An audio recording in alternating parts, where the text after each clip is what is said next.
മാന്യപ്രേക്ഷകർക്ക് നമസ്കാരം. പരിപാടിയിലൊന്നും അല്ലല്ലോ അവർ പങ്കെടുത്തത്. RSSന്റെ പരിപാടിയിൽ VC-മാർ പങ്കെടുക്കുന്നത് ഗുണകരമായ ഒന്നല്ല. അതിന്റെ ആവശ്യമില്ല. അത്തരം പരിപാടികളിൽ നിന്ന് അവർ വിട്ടു നിൽക്കേണ്ടതായിരുന്നു. വിദ്യാഭ്യാസ രംഗത്തെ വർഗീയവൽക്കരിക്കാനുള്ള ഒരു നീക്കത്തോടും ഗവൺമെന്റ് അംഗീകരിക്കും. നിങ്ങൾ കേട്ടില്ലേ, മോഹൻ ഭാഗവത് പങ്കെടുത്ത RSSന്റെ പ്രോഗ്രാമില് നമ്മുടെ കേരളത്തിലെ VC-മാർ പങ്കെടുത്തതിനെതിരെ ഉറഞ്ഞുതുള്ളി കേരളത്തിന്റെ മുഖ്യമന്ത്രി, ആഭ്യന്തരമന്ത്രി, സകലരും അങ്ങനെ തുനിഞ്ഞിറങ്ങിയിട്ടുണ്ട്. അവരോടൊക്കെ തന്നെ പറയാനുള്ളത്, കെ സുരേന്ദ്രൻ ഒരു മറുപടിയുമായിട്ട് രംഗത്തെത്തിയിട്ടുണ്ട്. അത് നമുക്ക് ഈ ഒരു വീഡിയോയിൽ മുന്നോട്ട് വെക്കാം. അതൊക്കെ ഒന്ന് വായിച്ചിട്ട് അധികാരത്തിന്റെ ഹുങ്കുമായിട്ട് RSSന്റെ നെഞ്ചത്തോട്ടേക്ക് ഓടിക്കയറണമോ എന്ന് കേരളത്തിലെ കോൺഗ്രസ് നന്നായിട്ടൊന്ന് ചിന്തിക്കുന്നത് കോൺഗ്രസിന് തന്നെ നല്ലതായിരിക്കും എന്നുള്ളതാണ് വളരെ വലിയ യാഥാർത്ഥ്യം. കെ സുരേന്ദ്രന്റെ മറുപടിയിലേക്ക് നമുക്ക് പോവാം. അതിനു മുമ്പേ ആയിട്ട് രമേശ് ചെന്നിത്തല പറഞ്ഞല്ലോ, വിദ്യാഭ്യാസ മേഖലയിൽ വർഗീയവൽക്കരണം അനുവദിക്കില്ല എന്ന്. RSS ആണ് ഇവിടെ എന്തെങ്കിലും വർഗീയവാദം ഉണ്ടാക്കുന്നത്? അല്ലെങ്കിൽ ഇവരൊക്കെ പിന്തുണക്കുന്ന ജമാഅത്തെ ഇസ്ലാമിയും ഈ പറയുന്ന മതപാർട്ടിയായിട്ടുള്ള മുസ്ലിം ലീഗ് ഒക്കെയാണോ? നമുക്കൊന്ന് പരിശോധിക്കാം. ഈ അടുത്തുള്ള ഒരു പ്രോഗ്രാമിന്റെ ഒരു ഞെട്ടിപ്പിക്കുന്ന തെളിവാണ് ഞാൻ ഇവിടെ കൊടുത്തിട്ടുള്ളത്. ഞാൻ അതിന്റെ പോസ്റ്റർ ഒന്ന് വായിച്ചു കേൾപ്പിക്കാം. SIO സംസ്ഥാന നേതൃസംഗമം 2026 മെയ് 23, 24 തിരൂരിൽ നടക്കുന്നതാ.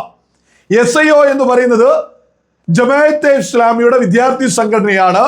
സ്റ്റുഡൻസ് ഇസ്ലാമിക് ഓർഗനൈസേഷൻ എന്നാണ് അതിന്റെ പേര് വരുന്നത്. അവർ ക്യാമ്പസുകളിലൂടെ, നമ്മുടെ കേരളത്തിന്റെ ക്യാമ്പസുകളിലൂടെ വിദ്യാർത്ഥികൾക്കിടയിലൂടെ പ്രവർത്തിച്ച് മുന്നോട്ട് പോകുന്നു. നമ്മുടെ പുതുതലമുറയെ നശിപ്പിച്ച് മുന്നോട്ട് പോകുന്നവർ. ഇതൊന്നും വെറുതെ പറയല്ല. ഈ നേതൃസംഗമത്തിൽ പോലും ആരുടെയൊക്കെ ഫോട്ടോയാണ് ഈ പോസ്റ്ററിലുള്ളത്? ഒന്ന് ആലി മുസല്യാർ. ആരാണ് ഈ ആലി മുസല്യാർ? മലബാർ കലാപത്തിന് ഹിന്ദുവിനെ തിരഞ്ഞു പിടിച്ചു കൊള്ളയടിച്ചിരുന്ന, കൂട്ടക്കൊല നടത്തിയിരുന്ന, ക്രിസ്ത്യാനിയെ പോലും വെറുതെ വിടാത്ത ആ മലബാർ കലാപത്തിന് നേതൃത്വം കൊടുത്ത ആലി മുസല്യാറാണ് ഒരു ഫോട്ടോ. രണ്ടാമത്തെ ഫോട്ടോ ആരുടേതാണ്?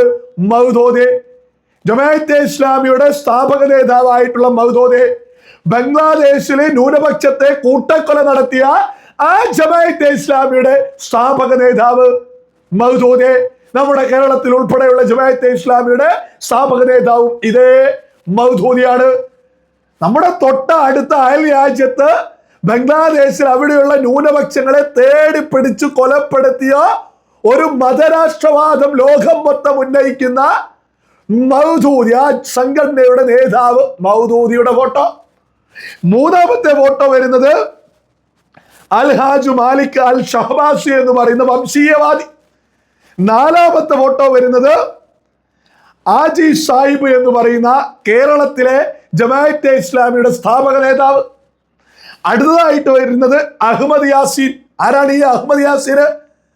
2023 ഒക്ടോബർ 7 കൂട്ടക്കൊല നടത്തിയിട്ടുണ്ടായിരുന്നല്ലോ ഹമാസ് എന്ന ഭീകര സംഘടന. ആ ഹമാസ് എന്ന ഭീകര സംഘടനയുടെ സ്ഥാപക നേതാവാണ് ഈ അഹമ്മദ് യാസീൻ. ഈ നാട് കുട്ടിച്ചോറാക്കുന്ന, ലോകം നശിപ്പിക്കാൻ തുനിഞ്ഞിറങ്ങിയ ഹമാസിന്റെ സ്ഥാപക നേതാവ് അഹമ്മദ് യാസീൻ. അതായത് ലോകം തന്നെ നശിപ്പിക്കാൻ തുനിഞ്ഞിറങ്ങിയ ആളുകളുടെ ഫോട്ടോ നിരത്തി വെച്ചിട്ട് നമ്മുടെ വിദ്യാഭ്യാസ സ്ഥാപനങ്ങളിലെ വിദ്യാർത്ഥി രാഷ്ട്രീയം എന്നൊക്കെ പറഞ്ഞ് വിദ്യാർത്ഥികൾക്കിടയിൽ പ്രവർത്തിക്കുക. എന്തേ ആഭ്യന്തരമന്ത്രി ഈ സമയം വരെയായിട്ട് ഈ SIOക്കെതിരെ ഒരക്ഷരം മിണ്ടാത്തത്? നമ്മുടെ കലാലയങ്ങളെ, നമ്മുടെ പൊതുവിദ്യാലയങ്ങളെ, നമ്മുടെ പുതുതലമുറയെ നശിപ്പിക്കുന്ന ഈ SIO പോലെയുള്ളതിനെ അതിനെതിരെ ഒരു അക്ഷരവും മിണ്ടുന്നില്ല. ഒരക്ഷരം മിണ്ടുന്നില്ല. സകല മലയാളികൾ തിരിച്ചറിയണോ? ഇങ്ങനെ മിണ്ടാനാ ഇവിടെ VD സതീശൻ ജമാഅത്തെ ഇസ്ലാമിയെ മതേതരവാദിയാക്കാൻ ഓടി നടക്കല്ലേ, മതേതരക്കാരാക്കാൻ ഓടി നടക്കല്ലേ? ഇവരാണോ? പിന്നെ മറ്റൊന്നുണ്ടല്ലോ, MSF. എന്താ അതിന്റെ ഫുൾ ഫോം? മുസ്ലിം സ്റ്റുഡൻസ് ഫെഡറേഷൻ. നമ്മുടെ കലാലയങ്ങളിൽ പ്രവർത്തിക്കുന്ന വിദ്യാർത്ഥി രാഷ്ട്രീയവുമായിട്ട് നടക്കുന്ന ഒരു സംഘടനയുടെ പേരാ. മുസ്ലിം ലീഗിന്റെ വിദ്യാർത്ഥി സംഘടനയുടെ പേര് മുസ്ലിം സ്റ്റുഡൻസ് ഫെഡറേഷൻ. നാളെ ഒരു ഹിന്ദു ഫെഡറേഷൻ, അതേപോലെ നാളെ ഒരു ക്രിസ്ത്യൻ ഫെഡറേഷൻ ഒക്കെ വന്നാൽ ഇതേ ആളുകൾ ഇറങ്ങില്ലേ? ഓ വർഗീയതയോ വിദ്യാഭ്യാസ മേഖലയിൽ എന്ന് പറഞ്ഞ്. ഇതൊക്കെ മലയാളികൾ വിവേകത്തോടു കൂടി ചിന്തിക്കണോ? നമ്മുടെ കേരളം ഭരിക്കുന്ന ഈ പറയുന്ന ഈ VD സതീശൻ സർക്കാരിന്റെ ഭാഗമായിട്ടുള്ള ഒരു വിദ്യാർത്ഥി സംഘടനയുടെ പേര് മത പാർട്ടി. നമ്മുടെ ക്യാമ്പസുകളിൽ വർക്ക് ചെയ്യുന്ന നമ്മുടെ പുതുതലമുറയെ നശിപ്പിക്കുക. മതത്തിന്റെ പേര് മുസ്ലിം വിദ്യാർത്ഥി സംഘടന. എങ്ങനെയുണ്ട് ആ പേര്? അതിവിടെ ഒരു വർഗീയ പ്രശ്നം ഉണ്ടാക്കുന്നില്ലേ? ആഭ്യന്തരമന്ത്രിയോട് ആ ചോദ്യമോ? ഒരു പ്രശ്നം ഉണ്ടാക്കുന്നില്ലേ? നാളെ ഹിന്ദു വിദ്യാർത്ഥി സംഘടന, മറ്റന്നാള് ക്രിസ്ത്യൻ വിദ്യാർത്ഥി സംഘടന എന്നൊക്കെ ഇറങ്ങിയാൽ ഇതേ ആളിറങ്ങില്ലേ RSSനെതിരെ ഇറങ്ങിയതുപോലെ? ഇതൊക്കെ വിവേകത്തോടുകൂടി മലയാളികൾ ചിന്തിക്കണോ? യഥാർത്ഥത്തിൽ നമ്മുടെ വിദ്യാഭ്യാസ മേഖലയിൽ, നമ്മുടെ കലാലയങ്ങളിൽ ഈ UDF വളം വെച്ചു കൊടുക്കുന്ന വർഗീയത മാത്രമാണുള്ളത് എന്നല്ലേ വളരെ വലിയ യാഥാർത്ഥ്യം. ഇനി ഇതുമായി ബന്ധപ്പെട്ട് കെ സുരേന്ദ്രൻ ഒരു ചുട്ട മറുപടിയുമായിട്ട് രംഗത്തെത്തിയിട്ട് ഞാനൊന്ന് വായിച്ചേൽപ്പിക്കാം. പ്രിയപ്പെട്ട മുഖ്യമന്ത്രി VD സതീശൻ ജി, ഇപ്പോൾ കേരളത്തിലെ 3 വൈസ് ചാൻസലർ മാത്രമേ മോഹൻ ജി ഭാഗവത് അവരുടെ പ്രഭാഷണം കേൾക്കാൻ പോയിട്ടുള്ളൂ. അങ്ങയുടെ കാലാവധി തീരുന്നതിന് മുമ്പ് കേരളത്തിലെ ബാക്കി വരുന്ന എല്ലാ വിസിമാരും ഇതുപോലെ മോഹൻജിയുടെ പ്രഭാഷണങ്ങൾ കേൾക്കാൻ എത്തും. അങ്ങേ ഭരണഘടന തൊട്ട് സത്യപ്രതിജ്ഞ ചെയ്യിച്ചതും ഒരു RSSകാരൻ തന്നെ. അങ്ങയുടെ രാജി സ്വീകരിക്കുന്നതും ഒരു RSSകാരൻ തന്നെയായിരിക്കും. അങ്ങയുടെ കൂട്ടുകാരായ ലീഗും ജമാഅത്തെ ഇസ്ലാമിയും PFIക്കാരും അടക്കം എല്ലാവരും അങ്ങേപ്പോലെ കഴുതക്കാമം കരഞ്ഞു തീർക്കും. RSS ഈ നാടിന്റെ ജീവാത്മാവും പരമാത്മാവുമാണ്.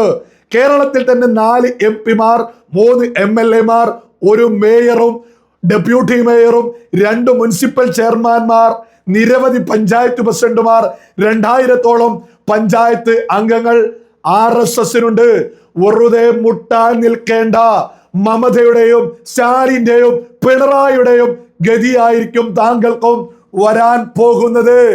വ്യക്തമായിട്ട് സകല കോൺഗ്രസ് നേതാക്കന്മാരും ഇതൊക്കെ അങ്ങ് പഠിച്ചോളൂ. ഈ പറഞ്ഞതൊക്കെ വായിച്ചങ്ങ് പഠിച്ചോളൂ. എന്നിട്ട് VD സതീശനും ഈ പറയുന്ന കേരളത്തിന്റെ മുഖ്യമന്ത്രിയും ആഭ്യന്തരമന്ത്രിയും ഒക്കെ RSSന്റെ മേലോട്ട് അധികാരത്തിന്റെ ഹുങ്ക് കാണിച്ച് രംഗത്തിറങ്ങാനൊക്കെ സകല ഇത്തരം കോൺഗ്രസ് നേതാക്കന്മാരും മനസ്സിലാക്കേണ്ടതാണ്.